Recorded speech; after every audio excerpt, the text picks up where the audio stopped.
Nós vamos conhecer um pouco mais sobre a atividade e as funções do oficial de justiça. Algumas pessoas já receberam o oficial de justiça às suas portas. Algumas com boas notícias e outras com más notícias. Mas o que importa não é isso. O que importa é que nós precisamos conhecer um pouco mais o que é essa profissão. Qual é a atribuição e a atividade deles. Como eles servem à justiça, ao judiciário. E para isso, nós convidamos 2 oficiais de justiça. Um é o Edivaldo Lima, presidente do Sindojus, que é o sindicato dos oficiais de justiça, e a Luciene Farias, que é vice-presidente. Aqui, boa noite aos dois. Boa noite. Sejam bem-vindos. Muito obrigado. E realmente as pessoas entendem muito pouco o que é ser oficial de justiça e qual a atividade do oficial de justiça, não é? Exatamente. A figura do oficial de justiça, ela já está prevista no Velho Testamento, onde o rei Davi, ele já selecionava as pessoas para serem oficiais de justiça, para que auxiliasse aquelas corregedorias à época, né, no cumprimento de suas decisões e na penalidade.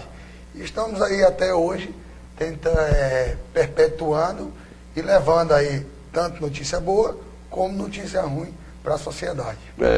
Profissãozinha antiga, hein? Antiga. Não é, Luciane? Exatamente. Luciane, o que é o oficial de justiça? O oficial de justiça é aquele servidor do judiciário que está apto e competente para levar ao jurisdicionado, à sociedade jurisdicionada, as ordens emanadas do processo. Né? Aquilo que o juiz decide no âmbito do seu gabinete, ele é extensivo ou levado à sociedade, ao jurisdicionado ou à parte processual pelo oficial de justiça. Quer dizer, o juiz decide num despacho ou numa sentença, despacha para o cartório competente, Isso. O cartorário emite o mandado e entrega nas mãos do... Ele é um portador de um mandado. Ele é o cumpridor, O cumpridor, de uma ele cumpre ordem. uma ordem. É o cumpridor de uma ordem, de uma decisão judicial. Não. Né? No caso, cumpridor de uma legislação, já que uma sentença se transforma numa legislação entre as aspas. partes. Né? Desde que transitada em julgado. Mas, sim, mas nós levamos o teor dessa decisão ao jurisdicionado e cumprimos essa decisão na medida do necessário. Se uma medida constritiva, por exemplo, ela requer força, pede a força. Exatamente, ela é cumprida pelo oficial de justiça, ou seja, o juiz decide, mas o cumprimento vai depender do oficial de justiça efetivamente. Edivaldo, e os poderes do oficial de justiça? Bom, diferente do que grande parte da sociedade, inclusive alguns advogados, enfim, eles pensam, o oficial de justiça, o poder dele vai muito mais além do que um cumprimento de uma citação e de uma intimação. O artigo 143 do Código de Processo Civil, ele traz algumas atribuições dos oficiais de justiça, como o cumprimento de citações, intimações, como também arresto, prisões, busca e apreensão, e entre outras atividades. E existe também o Código Judiciário, que é regido por diversos estados do Brasil, onde que também traz algumas atribuições do oficial de justiça. O oficial de justiça tem um poder muito grande, diferente do que muitas pessoas pensam, porque muitas vezes o oficial de justiça passa a decidir um processo judicial, porque a certidão do oficial de justiça, ela é vinculativa. E ela merece fé pública. Fé pública. Inclusive, nós estamos trabalhando constantemente a nível nacional, né, para que essa fé pública ela seja mais respeitada. Que ela seja realmente fé pública e respeitada. Exatamente, respeitada sem interferência. Por quê? Porque essa certidão ela vai decidir qual caminho o juiz vai adotar dentro do processo judicial, como ocorre muitas vezes no direito de vizinhança, que depende da certidão, o juiz depende da vistoria e da certidão do oficial de justiça para tomar decisão a favor ou contra do requerente ou do requerido, né? Aí vai depender. Luciene, e a carreira de oficial de justiça? Modernamente nós podemos dizer que há uma carreira do oficial de justiça. No estado do Pará nós temos, né, um plano de cargo, carreiras e salário, onde o oficial de justiça está inserido como um servidor de carreira. Porque anteriormente nós não tínhamos isso, né? Inclusive o oficial de justiça, antes aqui mesmo no estado do Pará, sequer prestava um concurso público para integrar a carreira, integrar as fileiras, já que não era carreira. Hoje não, nós temos a carreira do oficial de justiça, onde ele entra no início lá da legislação, da 69 de 2007. É uma espécie de plano de cargo e salário. Né? Exatamente, que transforma a função numa carreira, uma carreira jurídica. Né? Certo. Edivaldo, e qual a qualificação profissional? Hoje, no estado do Pará, para você entrar no cargo de oficial de justiça através do concurso público, em primeiro lugar tem que ser através do concurso público, segundo você tem que ser bacharel em Direito. Né? E parte do Brasil hoje, 20 estados, eles já tem essa exigência para entrar no cargo de oficial de justiça, o requisito de bacharel em Direito. É a aplicação da meritocracia da sua forma mais radical. Exatamente, exatamente. É porque o que acontece? Conforme eu falei agora há pouco, o oficial de justiça ele tem esse poder. E como a justiça vem se aprimorando, né, diversas decisões judiciais hoje, o processo ele passa 10 anos, 15 anos para chegar no STJ, no STF, e ele é nulo de pleno direito por vício lá no início da iniciativa, da certidão do oficial de justiça. E o povo do advogadinho que está esperando a sucumbência, exatamente, morre de fome. Morre de fome e morre esperando. Então o Poder Judiciário hoje está vendo essa importância do oficial de justiça qualificado, por conta desse poder que ele tem na certidão, que é vinculatório. E mais, ele pode ajudar na celeridade processual. Com certeza, com certeza. Ele chega a ser até um investigador, porque ele precisa localizar. Sim, eu tenho falado que o papel do oficial de justiça ele é meio contraditório, porque tu cumpre mandado de prisão, tu cumpre uma busca e apreensão, tu tem que fazer arrombamento, tu tem que fazer uma condução coercitiva, né? Tu tem que ser os olhos da justiça ali, tu tem que ser... Os olhos de Xangô, sim. Exatamente. Então tu tem diversas atribuições que são atribuições do juiz e da polícia, né? Que se juntam e formam o oficial de justiça. Né? Nós tivemos uma reunião, inclusive, com a ex-corregedora nacional, Helena Calmon, onde ela buscava justamente uma revolução dentro da categoria. Por quê? Porque ela considera o oficial de justiça um juiz executor. Então tem que ter um maior investimento dentro da categoria dos oficiais de justiça. E ela, como corregedora, infelizmente não deu certo, não deu tempo de ela implementar esse projeto que ela tinha do juiz executor com os oficiais. E a Helena Calmon era uma mulher decente, muito dura nas suas decisões, profissional, exatamente, com todas as letras maiúsculas. É justamente o que a justiça precisa, né? De pessoas que tragam ideias e implementem essas ideias. Infelizmente, 2 anos que ela passou aí, foi curto, não deu para alguns ficam tempo demais em 2 anos, alguns ficam pouco tempo em 2 anos. O CNJ ele tem que ter uma reformulação no estatuto dele, porque o que acontece? Tem alguns cargos que eles são cargos de bastante relevante, né, para a administração, para a gestão do órgão, e o tempo dele é muito curto. Por quê? Um corregedor, ele não é reconduzido por mais que 2 anos, mas alguns conselheiros, eles são reconduzidos. Então ele pode ficar 4 anos. 2 pesos e 2 medidas. Exatamente. Mas, Luciene, quais os desafios da profissão?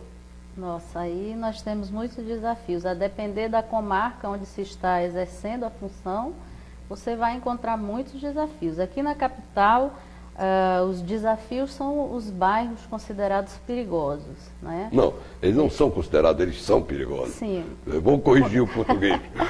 Os bairros considerados perigosos, né? Onde os colegas muitas vezes são assaltados, são agredidos fisicamente, Então, assim, esse é um desafio. No interior, você tem outros desafios, como eu disse, a depender da comarca.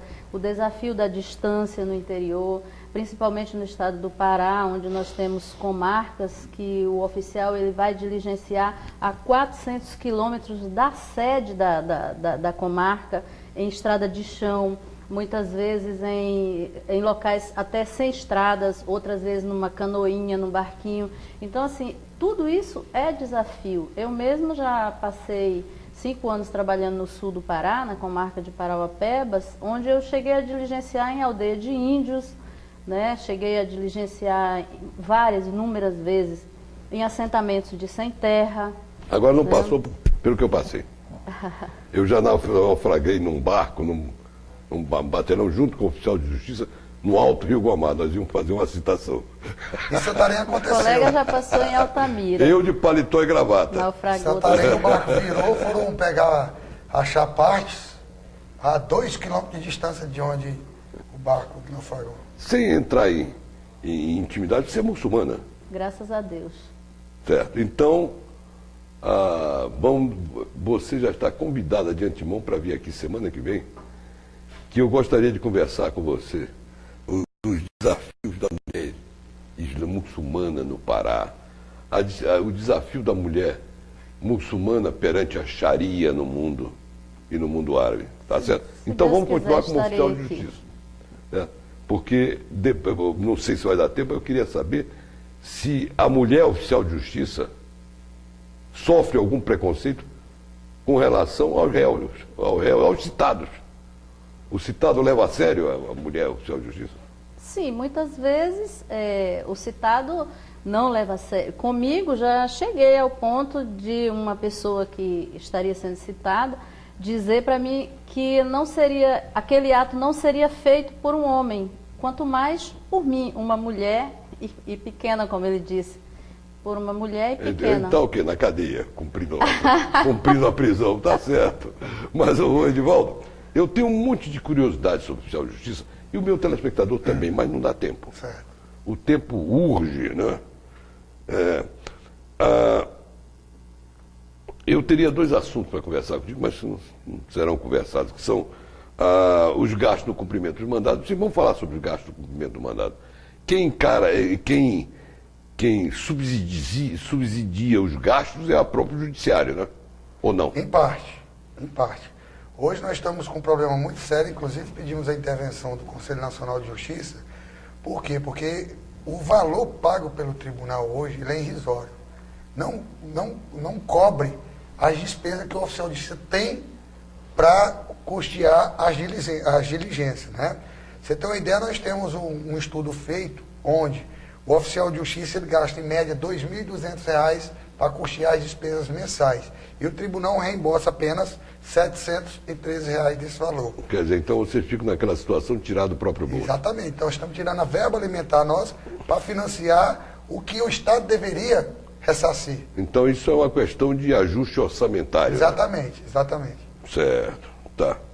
Bom, o nobre presidente do Sindojus e a nobre vice-presidente gostariam de alguma declaração antes de eu encerrar a entrevista? Bom, eu queria agradecer em primeiro lugar a oportunidade. Convida a gente para ser oficial de justiça. Com certeza, estou convidado aí a ser oficial de justiça, uma profissão de prazer, formadora de opinião, porque o oficial de justiça é formador de opinião, entendeu? E está diariamente aí com a sociedade, vendo os problemas diários, né? E passando pouco desse seu conhecimento para aquelas pessoas que mais precisam, porque nós temos uma carência, infelizmente, hoje no país, de assistência judiciária. E o oficial de justiça, de diversas vezes que está cumprindo um mandato judicial, ele presta esse serviço, esse apoio à Acaba sociedade. fazendo a assistência judiciária também. Exatamente. Marcelo, eu queria agradecer você, Luciano, e você não esquece. Próxima gravação, você aqui falando sobre a mulher islâmica, a mulher muçulmana. Se Deus quiser. Tá? Se Deus quiser. A mulher muçulmana passa no Pará o mesmo problema que nós profissionais de justiça passamos. Nós somos obrigados a usar terno. Pelo menos agora nós já encontramos uma mulher que é obrigada que veste uma roupa tão pesada quanto nós, né? Não é pesada a roupa. Tem tanto calor quanto a gente, né, Edivaldo? Com certeza. Com certeza. Tá certo. Eu queria agradecer o prestígio e a honra que vocês dão para o programa vindo até aqui. Muito obrigado. Nós é que agradecemos a oportunidade. Estamos à disposição. Aí vocês aguardam, vocês vão encerrar o bloco junto comigo. Lembrando, meu caro telespectador, que esse programa tem um patrocínio do Colégio Ipiranga há mais de 36 anos, transformando conhecimento em atitude. Sindicom Secov, o Sindicato da Habitação. Óticas Bessa, quem cuida bem dos seus olhos em Belém. Colares Móveis de Escritório, o Bom Gosto em Móveis de Escritório, na Gentil Bittencourt, esquina de Benjamin Constant. E Papiros, persianas para pronta entrega, papel de parede, cortina de todos os tipos e comunicação visual em geral, inclusive a comunicação visual do programa Sala VIP. Vamos a um breve intervalo comercial e voltamos num instante.